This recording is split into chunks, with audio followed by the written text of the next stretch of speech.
up to 50% வரை தள்ளுபடி. S, நம்ம பாண்டிச்சேரி நேரு ஸ்ட்ரீட் ரவி கலர்ஸ்ல இப்போ அதிரடியான ஆடி தள்ளுபடி ஸ்டார்ட் ஆயிடுச்சு. ஜஸ்ட் 999க்கு 4 குர்தீஸ் 899 வர்த் உள்ள இந்த ஜிவாமி ஷேப் பேக் இப்போ உங்களுக்காக ஜஸ்ட் 399 தான். 399க்கு 2 லெகின்ஸ், ஆங்கிள் லெகினும் இருக்கு, ஃபுல் லெகினும் இருக்கு. பிராண்டட் இன்னர் வேர்ஸ்ல ஜஸ்ட் 100 and 200 தான். இங்க டி-ஷர்ட், ட்ராக் பேண்ட், ஷார்ட்ஸ் எல்லாம் ஜஸ்ட் 100 to 200 தான். விமென்ஸ்க்கான நைட் ட்ரெஸ், ட்ராக்ஸ் இது எல்லாமே கிளியரன்ஸ் இல்ல ஜஸ்ட் 100 ல 250 வரைக்கும் தாங்க. முக்கியமா நம்ம வீட்டு கிட்ஸ்க்கு கிளியரன்ஸ் இல்ல ஜஸ்ட் 100 ல 200 குள்ளேயே இருக்கு. அது மட்டும் இல்லாம இங்க இருக்கிற A to Z எல்லா கலெக்ஷன்ஸ்க்கும் ஸ்பெஷல் டிஸ்கவுண்ட் இருக்கு. அப்படியே இன்னும் வெயிட் பண்றீங்க? உடனே கிளம்பி நம்ம பாண்டிச்சேரி நேரு ஸ்ட்ரீட் ரவி கலர்ஸ்க்கு வாங்க. அண்ட் மறக்காம இந்த வீடியோவை ஆடி தள்ளுபடியில அசத்தலா ஷாப்பிங் பண்ணணும்னு நினைக்கிற உங்க ஃப்ரெண்ட்ஸ் அண்ட் ஃபேமிலிஸ்க்கு ஷேர் பண்ணிடுங்க.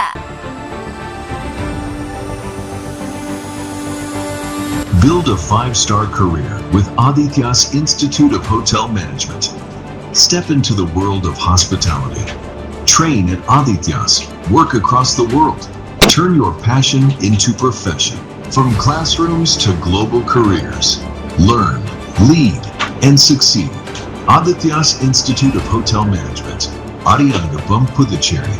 Your passport to a global hospitality career. வணக்கம். முக்கிய செய்திகள். புதுச்சேரியில் முதலமைச்சர் துணைநிலை ஆளுநர் திடீர் சந்திப்பு. அமைச்சர்களின் இலாகா பட்டியல் விரைவில் வெளியாக வாய்ப்பு. புதுச்சேரி கடற்கரை பகுதியில் கடலோர காவல் படையினர் திடீர் ஆய்வு. படகு சவாரியின் போது சுற்றுலா பயணிகளின் பாதுகாப்பை உறுதி செய்ய வலியுறுத்தல். புதுச்சேரியில் நகரம் மற்றும் கிராம பகுதியில் கொட்டி தீர்த்த கனமழை. வெப்பம் தணிந்து குளிர்ச்சியான சூழல் நிலவியதால் பொதுமக்கள் மகிழ்ச்சி. ஏனாமில் கோதாவரி ஆற்றில் ஏற்பட்ட வெள்ளப்பெருக்கு. அமைச்சர் மல்லாடி கிருஷ்ணராவ் நேரில் ஆய்வு. இனி விரிவான செய்திகள். புதுச்சேரியில் அமைச்சர்களுக்கு இலாகா ஒதுக்கீட்டில் சில மாற்றங்களை மேற்கொள்ளும் விதமாக முதலமைச்சர் ரங்கசாமி துணைநிலை ஆளுநர் கைலாஷ்நாதனை நேரில் சந்தித்து கலந்துரையாடினார்.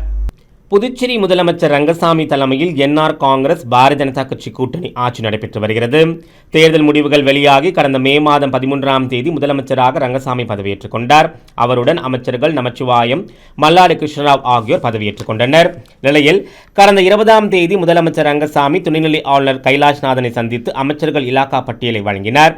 வழக்கமாக முதலமைச்சர் இலாகா பட்டியலை பரிந்துரை செய்த 2 மணி நேரத்திற்குள் அரசாணையாக அரசிதழில் வெளியிடப்படும். ஆனால் 12 நாட்கள் ஆகியும் அமைச்சர்களுக்கான இலாகா பட்டியல் இன்னும் வெளியிடப்படாமல் உள்ளது. சட்டசபை தேர்தலில் 4 தொகுதிகளில் மட்டும் வெற்றி பெற்ற பாரதிய ஜனதா கட்சி சபாநாயகர் மற்றும் அமைச்சர்களுக்கு கடந்த முறை ஒதுக்கப்பட்ட இலாகாக்களை வழங்க வேண்டும் என வலியுறுத்தி வருகிறது. அதனை கொடுக்க முதலமைச்சர் ரங்கசாமி முன்வரவில்லை என்பதால் பாரதிய ஜனதா கட்சியின் முக்கிய இலாகாக்களை கேட்டு முதலமைச்சர் ரங்கசாமிக்கு தொடர்ந்து அழுத்தம் கொடுத்து வந்தது. ஆனால் முதலமைச்சர் ரங்கசாமி தான் கொடுத்த இலாகா பட்டியலை மாற்றித் தர மாட்டேன் என்பதில் உறுதியாக இருந்தார். இதனால் இலாகா பட்டியல் வெளியாவதில் காலதாமதம் ஏற்பட்டு வந்தது. இலாகா பட்டியல் வெளியாவதில் காலதாமதம் ஏற்படுவதால் மக்கள் நலத் திட்டங்கள் பாதிக்கப்படுவதாக எதிர்க்கட்சிகள் குற்றம் சாட்டி வந்தன. இதனிடையே மத்திய அரசு புதுவை மாநில பட்ஜெட்டுக்கான 14,300 கோடி ரூபாய்க்கு ஒப்புதல் வழங்கியுள்ளது. வருகின்ற 31ஆம் தேதிக்குள் சட்டசபையை கூட்டி முழு பட்ஜெட் தாக்கல் செய்ய வேண்டும். அதற்கு முன்னதாக பட்ஜெட் தொடர்பாக துறை ரீதியாக ஆலோசனை கூட்டம் நடத்த வேண்டும். நிலையில் முதலமைச்சர் ரங்கசாமி சனிக்கிழமை மாலை துணைநிலை ஆளுநர் மாளிகைக்கு சென்றார். அப்போது துணைநிலை ஆளுநர் கைலாஷ்நாதனை சந்தித்து ஒரு சில இலாகாக்கள் மாற்றி கொடுத்ததாக தெரிகிறது. இதேபோல் சபாநாயகர் தேர்தல், சட்டசபையை கூட்டுவது தொடர்பாகவும் ஆலோசனை நடத்தியதாக தெரிகிறது. இந்த சந்திப்பு சுமார் 10 நிமிடம் நடந்தது. பின்னர் முதலமைச்சர் ரங்கசாமி அங்கிருந்து புறப்பட்டு சென்றார். புதுச்சேரியில் அமைச்சர்களுக்கான இலாகா பட்டியல் வரும் திங்கட்கிழமை வெளியாக வாய்ப்பிருப்பதாக கூறப்படுகிறது. இதனால் புதுவை அரசியலில் பெரும் பரபரப்பும் ஏற்பட்டுள்ளது. புதுச்சேரியில் படகு சவாரி மேற்கொள்ளும் சுற்றுலா பயணிகளின் பாதுகாப்பை உறுதி செய்யும் வகையில் கடற்கரை பகுதியில் கடலோர காவல் படையினர் திடீர் ஆய்வு மேற்கொண்டு தக்க அறிவுரைகளை வழங்கினர். புதுச்சேரி என்றாலே சுற்றுலா எனும் அளவிற்கு சுற்றுலா பயணிகளை கவரும் வகையில் பல்வேறு சிறப்பு அம்சங்கள் அமைந்துள்ளது அதன் தனி சிறப்பு. அந்த வகையில் புதுச்சேரிக்கு வரும் சுற்றுலா பயணிகள் கடற்கரை சாலை, பாரதி பூங்கா உள்ளிட்ட இடங்களுக்கு சென்று தங்களது பொழுதை கழித்து வருகின்றனர். சமீப காலமாக சுற்றுலா பயணிகளை வெகுவாக கவர்ந்துள்ளது படகு சவாரிதான். இந்நிலையில் படகு சவாரி மேற்கொள்ளும் சுற்றுலா பயணிகளின் பாதுகாப்பை உறுதி செய்வதற்காக கடலோர காவல் படையினர் அவ்வப்போது கடற்கரை பகுதியில் படகு சவாரி மேற்கொள்ளும் இடங்களில் திடீர் ஆய்வு மேற்கொண்டு வருகின்றனர். அந்த வகையில் இந்த வார விடுமுறை நாட்களான சனி மற்றும் ஞாயிற்றுக்கிழமைகளில் சுற்றுலா பயணிகளின் வரத்து அதிகரித்து காணப்படுவதால் கடற்கரை ஓரங்களில் படகு சவாரி மேற்கொள்ளும் சுற்றுலா பயணிகளுக்கு உரிய பாதுகாப்பு ஏற்பாடுகள் செய்யப்பட்டுள்ளதா என்பது குறித்து திடீர் ஆய்வு மேற்கொண்டு தக்க அறிவுரைகளை வழங்கினர். படகு சவாரி ஏற்பாடு செய்யும் நபர்களுக்கும் சுற்றுலா பயணிகளின் பாதுகாப்பை உறுதி செய்வதற்காக உரிய நடவடிக்கை எடுக்க வேண்டும் என்றும் அறிவுறுத்தினர். புதுச்சேரியில் சனிக்கிழமை இரவு பெய்த திடீர் மழை காரணமாக நகர மற்றும் கிராம பகுதிகளில் குளிர்ச்சியான சூழல் நிலவி வருகிறது. தமிழக புதுச்சேரி கடலோர பகுதிகளில் கீழ்மட்ட வளிமண்டலத்தில் ஒரு சில பலமான காற்றழுத்த தாழ்வு பாதை நிலவுகிறது. இதன் காரணமாக கடலோர மாவட்டங்களில் மழை பெய்யக்கூடும் என வானிலை ஆய்வு மையம் எச்சரிக்கை விடுத்திருந்தது. இந்நிலையில் புதுச்சேரியில் வெப்பம் வாட்டி வதைத்ததை தொடர்ந்து சனிக்கிழமை இரவு திடீரென பரவலாக மழை பெய்தது. புதுச்சேரி நகரப்பகுதி கிராமப்பகுதி என மாநிலம் முழுவதும் விட்டுவிட்டு மழை பெய்ததால் குளிர்ச்சியான சூழல் நிலவியது. இதன் மழை காரணமாக வெப்பத்தின் தாக்கம் குறைந்து காணப்பட்டதால் பொதுமக்கள் அனைவரும் மகிழ்ச்சி அடைந்தனர். ஏனாமில் கோதாவரி ஆற்றில் ஏற்பட்டுள்ள வெள்ளப்பெருக்கு காரணமாக அப்பகுதியில் உள்ள வீடுகள் மழைநீரால் சூழ்ந்துள்ளதால் அப்பகுதியின் நிலைமையை சரி செய்ய அமைச்சர் மல்லாடி கிருஷ்ணராவ் நேரில் சென்று ஆய்வு மேற்கொண்டு உரிய நடவடிக்கை எடுக்க கோரி அதிகாரிகளுக்கு உத்தரவிட்டார். புதுச்சேரியின் பிராந்தியமான ஏனாமில் கோதாவரி ஆற்றில் ஏற்பட்டுள்ள வெள்ளப்பெருக்கு காரணமாக தாழ்வான பகுதிகளில் வெள்ள நீர் உட்புகுந்துள்ளது. சம்பந்தப்பட்ட பகுதிகளில் நேரில் ஆய்வு மேற்கொண்ட அமைச்சர் மல்லாடி கிருஷ்ணராவ் வெள்ள நீரை வெளியேற்ற அதிகாரிகளுக்கு உத்தரவிட்டார். மகாராஷ்டிரா மற்றும் தெலுங்கானாவில் கடந்த சில நாட்களாக கனமழை பெய்து வரும் நிலையில் கோதாவரி ஆற்றில் வெள்ளப்பெருக்கு ஏற்பட்டுள்ளது குறிப்பிடத்தக்கது.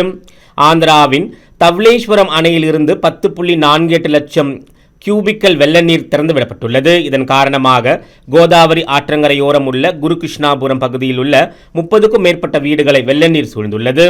வெள்ள பாதிப்பு முன்னெச்சரிக்கை நடவடிக்கைகள் குறித்து ஏனாம் பிராந்திய நிர்வாக அதிகாரி சிவராஜ் மீனா மற்றும் பொதுப்பணித்துறை அதிகாரிகளுடன் அமைச்சர் மல்லாடி கிருஷ்ணராவ் ஆலோசனை மேற்கொண்டார்.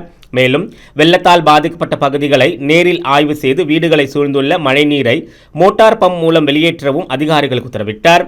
மழை வெள்ளத்தால் பாதிக்கப்படும் பகுதிகளாக அடையாளம் காணப்பட்டுள்ள பிரான்ஸ்திப்பா, குருகிருஷ்ணாபுரம், பழைய ராஜீவ் நகர், வெங்கடா நகர், ஐயன் நகர் ஆகிய பகுதிகளில் தண்ணீரை வெளியேற்ற தேவையான மோட்டார்களை தயார் நிலையில் வைக்கவும் அதிகாரிகளுக்கு அமைச்சர் அறிவுறுத்தினார். ஆற்றில் இயல்பான அளவை விட 7 அடிக்கு மேல் நீர் வரும் என எதிர்பார்ப்பதால் மீனவர்கள் மீன்பிடிக்க முடியாத சூழல் ஏற்பட்டுள்ளது. அக்னிவீர் திட்டத்தின் மூலம் ராணுவத்தில் சேர்ப்பு முகாம் புதுச்சேரியில் நடைபெற்று வரும் நிலையில் இதில் பங்கேற்ற தமிழக பகுதியைச் சேர்ந்த இளைஞர் ஒருவர் மயங்கி விழுந்து உயிரிழந்த சம்பவம் பெரும் சோகத்தை ஏற்படுத்தியுள்ளது. இந்திய ராணுவத்தில் சேருவதற்கான அக்னிவீர் உடல் தகுதி தேர்வு புதுவை உப்பளம் இந்திரா காந்தி விளையாட்டு மைதானத்தில் தொடங்கியது. சென்னை, செங்கல்பட்டு, காஞ்சிபுரம், வேலூர், திருவண்ணாமலை உள்ளிட்ட 11 மாவட்டங்களைச் சேர்ந்தவர்களுக்கு அழைப்பு விடுக்கப்பட்டிருந்தது. திருவண்ணாமலை மாவட்டம் ஆரணியை அடுத்த கண்ணமங்கலம் பகுதியைச் சேர்ந்த பாபு என்பவரின் மகன் கோகுல் உடல் தகுதி தேர்வில் பங்கேற்றார்.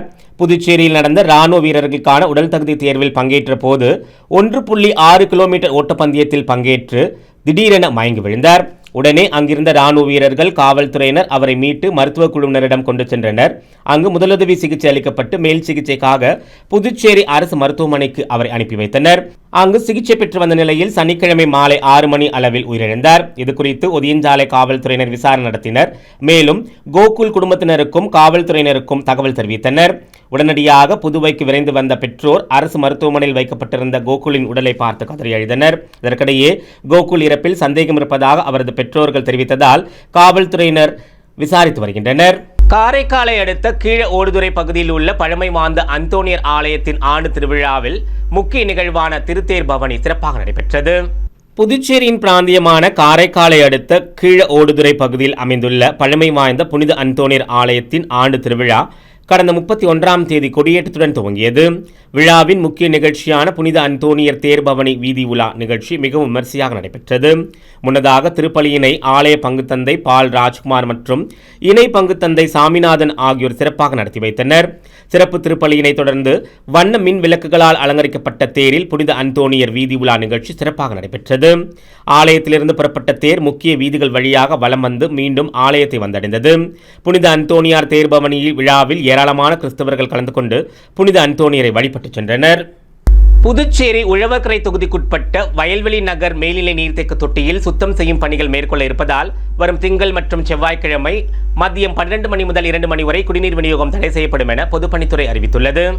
புதுச்சேரி பொதுப்பணித்துறையின் பொது சுகாதார கோட்டம் வெளியிட்டுள்ள சுற்றறிக்கையில் புதுவை உழவர்கரை வயல்வெளி நகர் மேல்நிலை நீர்த்தேக்க தொட்டியில் சுத்தம் செய்யும் பணி மேற்கொள்ள இருப்பதால் வரும் திங்கட்கிழமை 3/8/2026 மற்றும் செவ்வாய்க்கிழமை 4/8/2026 மதியம் 12 மணி முதல் 2 மணி வரையில் ஜே நகர், நேதாஜி சுபாஷ் சந்திர போஸ் நகர், தென்றல் நகர், யோகலட்சுமி நகர், இன்ஜினியர்ஸ் காலனி, சரஸ்வதி நகர், அன்னை தெரேசா நகர், மூலக்குளம், உழவர்கரை, வயல்வெளி, கம்பன் நகர், மரியாள் நகர், தேவா நகர், சிவகாமி நகர், வள்ளலார் நகர் மற்றும் அதனை சார்ந்த பகுதிகளில் குடிநீர் விநியோகம் தடை செய்யப்படும் என அறிவிக்கப்பட்டுள்ளது.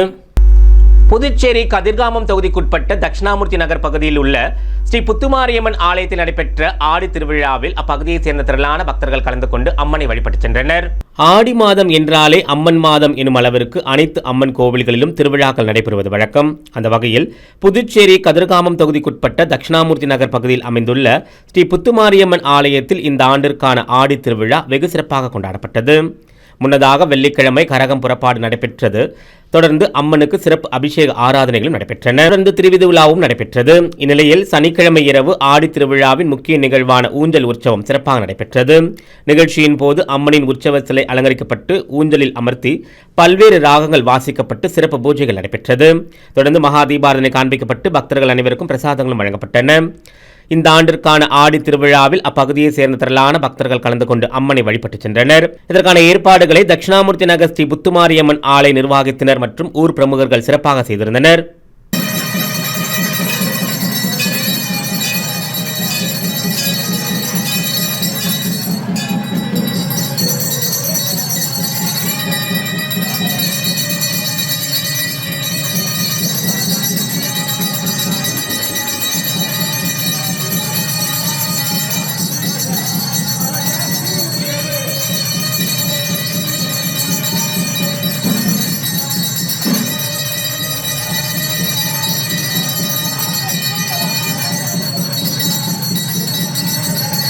புதுச்சேரி கடற்கரை பகுதியில் சுற்றுலா பயணிகள் கடலில் இறங்கி குளிக்க தடை செய்யப்பட்டுள்ள நிலையில் இதனை மீறுவோர்கள் மீது காவல்துறையினர் தக்க நடவடிக்கை மேற்கொண்டு அவர்களுக்கு அறிவுரை கூறி அனுப்பி வருகின்றனர்.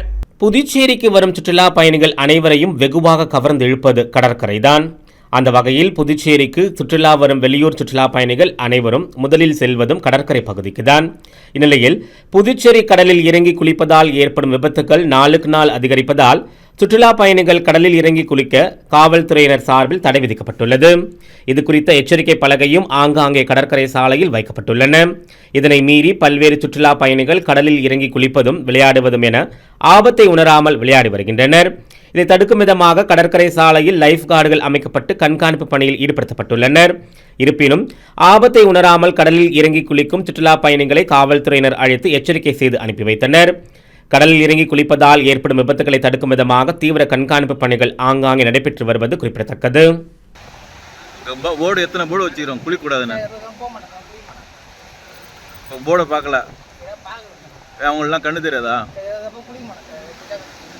போர்டை பார்க்கலன்றீங்க. எந்த ஊருன்றீங்க? இப்போ முதல்ல பட்டுனா பாண்டிச்சேரியில் குளிக்கூடாதுன்னு தெரியாதா உங்களுக்கு? ஆ